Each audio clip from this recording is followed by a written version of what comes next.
Alright, let's get straight into it for y'all boys, man. I'm not gonna waste none of y'all time. But I always choose right hand handedness. The number don't really matter, but because I'm gonna be actually using this version of the build, I'm gonna put my number as 00. Let's get straight into it. So I'm gonna show you all the difference between a 6'7" point guard and a 6'7" shooting guard. Now, realistically, both of these builds do the same thing.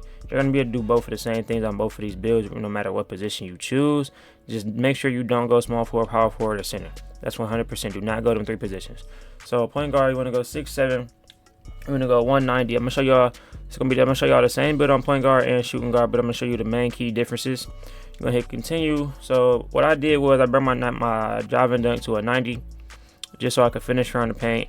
I get posterizer and area wizard, so I'll be able to get contact dunks, and eventually I'll be able to get elite contact dunks on this build with the cap breaker system, because this is a longevity build.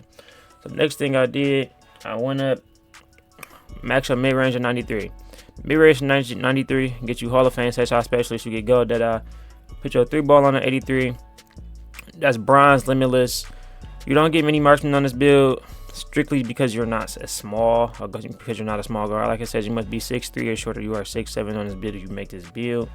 The next thing I did, put your ball handle all the way up to a 90 and max your speed of ball out to an 83.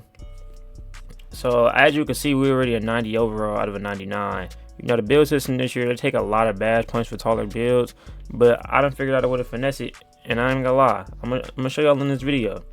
So next thing you want to do is go ahead and bump this perimeter defense up to an 82, and as you can see, they taxing us in the top left hand corner. We're at 95 overall now. We were just a 90 just for upgrading our perimeter defense. So next thing you want to do is go ahead, max out to an 85 still, so we can get gold interceptor, and on top of it, we'll get silver challenger, so it's not like anybody just shooting over our head. Next thing you want to go ahead and do is boost your speed to an 80, agility to a 72, so you get gold shifty shooter. Put your strength on 50 and your vertical to 75. Now the reason I say go 75 vertical, so you can get silver posterizer. Silver posterizer gives you the ability to get pro contact dunks right off the rip, and you, on top of it, you get LeBron dunk package. I think you get LeBron dunk package and Vince Carter dunk package. It shows you all your animations at the end. I will get to that for you guys. Next thing, you could really just throw the rest of this on standing dunk, because all you need is like a 45 42 standing dunk to even be able to get a standing dunk. So but if it's up to me, I'm gonna throw, I think we threw the rest of this on interior defense. So as you can see, we only able to get a 69 interior defense on here. Now, the key differences between the 6'7" point guard and the 6'7" shooting guard. Now, the only thing, my key differences, I will definitely say this. You're gonna see right after this, because when you switch over to shooting guard, you get a little bit more extra badge points for you just to put on any build. And that goes for every build in the book. Say you make a point guard, small point guard, obviously, the smaller your build goes, the more badge points you get. But over time, I went shooting guard position on the second version of the build, which you guys are about to see in a couple seconds, strictly because I get a little bit more badge points and I can do more with it. Now, my only two flaws of this build here is the 66 pass accuracy. I don't get any bailout or versatile visionary. I get bronze break starter and bronze dimer. For me, bronze dimer helps your teammates a little bit, but it's not really doing too much. To really help your teammates make that extra pass, you probably want to put it on gold to Hall of Fame. Me personally, I play people who can shoot the ball consistently, so I don't feel like that I need a dimer that high. But I also will say pass accuracy is a really big thing in this game if you don't want to throw a bunch of lanes and get steal and get your passes stolen out of the middle of the air. The other big thing for me was rebound. Rebound on here is like pretty much non-existent. If you can get a box out, you could probably get the rebound. But this is NBA 2k25. I have played a couple of games, a majority of good games, and I can definitely say that person with the higher rebound would definitely be snagging over your head. So once we continue with the point guard, we get shades of Melo, Gilbert Arenas, and Kate Cunningham. Now, you would think that's a pretty good build considering all three of these players in the NBA, they were really good players, right? So now we come over here, we can go to hit test build. And obviously you want to test your build out at a 99 overall just to see what it does. It'll show you every jump shot that you get. You get Carmelo Anthony, you get the National Antetokounmpo, you get LaMelo, Lonzo, Scotty Barnes, and so many more.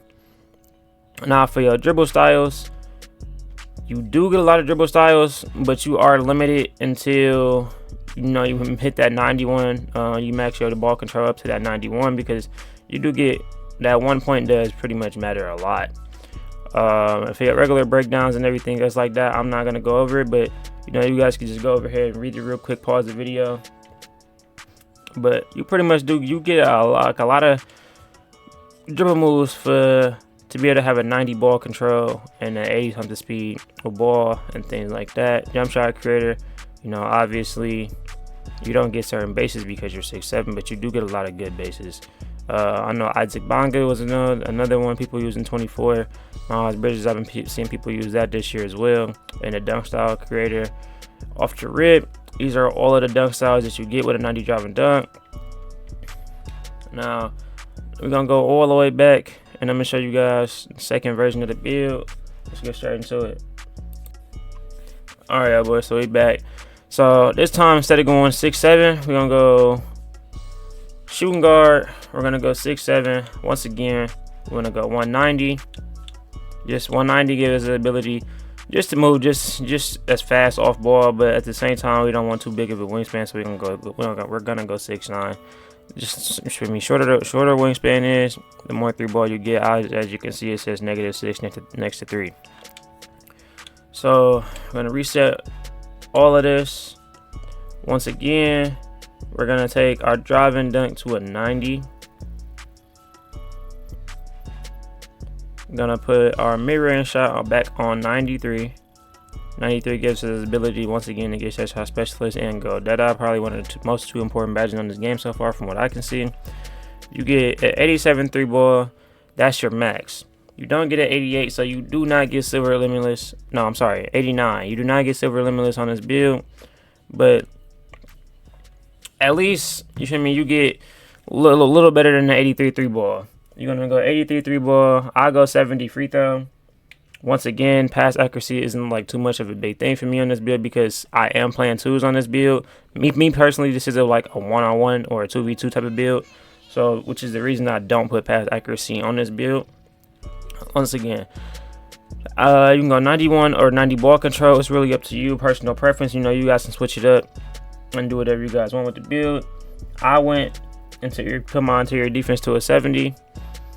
Put my perimeter defense on an 82 here. Once again, so we can get silver challenger, guys. My bad. And you get go off ball pass, which is a really super important badge, so you can bump the defender and make sure they don't get past you 24/7. How people used to in 2K24. Now with the 85 still, you get silver glove and go interceptor. Now, me personally, I don't really think it's I wouldn't really go past 85 because you're not gonna get like high 94. You're not gonna get that Hall of Fame. It's just really not worth it to use your badge points on that, me personally. So speed 80. I'm gonna hit this agility. Put your agility on a, what is wrong here? What do we do wrong? 78, 76. Put your standing dunk down to 42. Close shot should be at 51, 93, 83, 70, 26, 50, 80. Put his agility down to 72 now. So you can get that goal shifty shooter. You get on ball menace bronze, and you get bronze pick dodger. Now these two badges right here, they go hand in hand. Pretty much the main two defensive badges you'll be using, besides outside of steel and glove and challenger. The strength, you could bring your strength down to a 50. It's not going to change anything. And once again, you can go 75 vert to get them pro and elite contact dunks once you get your cat breakers on this build. Now, the main reason I go shooting guard is because I don't know if you guys can notice or not, and obviously both builds look the same, but you do get a little bit more badge points with shooting guard. Me personally, I just went shooting guard because, like I said, guys, I use this build for 1v1 or 2v2, but you also get different shades if you go shooting guard. You get DeAndre Murray, J.R. Smith, and Zach LaVine. You get all the same dribble styles and packages. But hey man, I hope you guys enjoyed this video. Make sure you hit that like button, subscribe. I'm gonna be coming at y'all with all types of NBA 2K25 news and gameplay, such as best jump shots and anything else you guys want to see. Comment down below, did you like this build or if it works for you? Hey man, y'all be blessed. Y'all have a nice one.